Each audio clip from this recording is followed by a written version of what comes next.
every other person is either part of ruling party or officers who are serving under the government. Obviously, anyone they recommend will be a person who is acceptable to the government. Anyone with independent mind will not be accepted. The allegation of bias will be difficult to defeat, sir. What is the problem the Prime Minister, Mr. Modi, has in having Chief Justice of India as part of the committee? British सरकार ने बिहार के Muzaffarpur jail में फांसी चढ़ा के उनको शहीद कराया। उनका जुर्म क्या था? अंग्रेजों ने उन पे एलिगेशन लगाया कि उन्होंने एक मैजिस्ट्रेट को मारने की कोशिश किया, लेकिन खुदीराम बोस जी मानते थे और उन्होंने पूरे देश में ये प्रचार भी किया कि गुलामी से ज्यादा, गुलामी से बढ़ के बीमारी क्या हो सकते हैं। ये खुदीराम बोस जी का कहना है। आज उसी 11 अगस्त के दिन आप अपनी सीट पे जाइए। मेंबर, आप अपनी सीट पे जाइए। बार बार चेतावनी दी जाइए आपको। 11 अगस्त माइक। माननीय मंत्री जी, मेंबर 1 मिनट। माननीय मंत्री जी,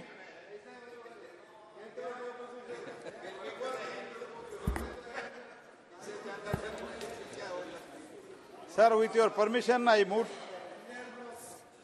the following, that this House, having taken serious note of the grave misconduct of Sri C. Thomas and Sri M. Arif MPs in utter disregard to the House and the authority of the Chair through display of the placards and entering into the well of the House, and having been named by the Chair, resolve that the above mentioned members may be suspended from the service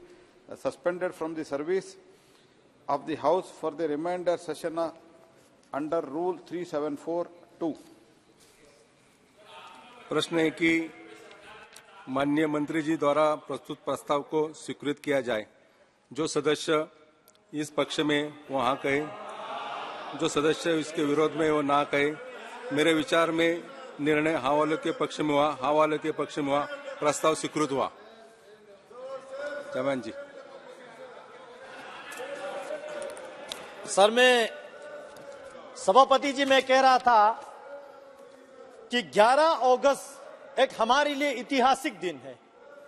11 अगस्त 1908 को खुदीराम बोस जी, जो कि youngest freedom fighter था इस देश का, जिसका शहीद बलिदान दिवस था, उसी बलिदान दिवस के दिन 11 अगस्त को माननीय गृह मंत्री जी ने इस कानून को इस सदन में लेके आए, जिससे अंग्रेजों के मेंटेलिटी को खत्म करने के लिए मैं इसका स्वागत करता हूं।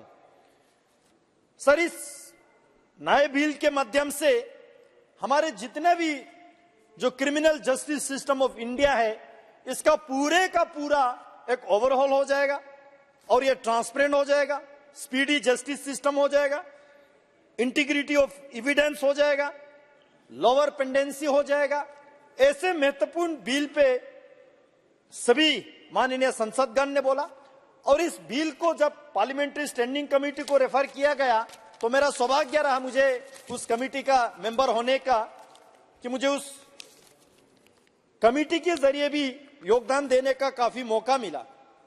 सर, मैं बताना चाहता हूं, हम अमृत काल में है और इस अमृत काल में माननीय प्रधानमंत्री जी ने इंसाफ और न्याय का अमृत लाने का यह कृपा कर रहा है इस देश के प्रति। जो माननीय प्रधानमंत्री जी का जो विजन है, मोदी जी का जो सपना है, इस देश के हर एक नागरिक को, हर एक सिटीजन को जस्टिस मिले, चाहे वो किसी भी समाज के हो, किसी भी धर्म के हो, जो भी उसके पहचान हो। मैं अभी ओवैसी साहब को सुन रहा था, बहुत बड़े विद्वान वकील है, लेकिन एक चीज मैं नहीं समझ पाया उनके वक्तव्य से। उन्होंने कहा कि इस कानून से केवल एक विशेष धर्म के, एक विशेष पहचान के लोगों को टारगेट किया जाएगा। सर, मेरा तो इतना कहना है, कानून धर्म और पहचान को देख के नहीं, कानून, जुर्म और अपराध को देख के काम करेंगे। और मैं भी माइनॉरिटी कम्युनिटी से आता हूं। मेरा पूरा कॉन्स्टिट्यूएंसी आधा बुद्धिस्ट माइनॉरिटी है, आधा मुसलमान माइनॉरिटी है। मैं आपको बताना चाहता हूं हमारे लद्दाख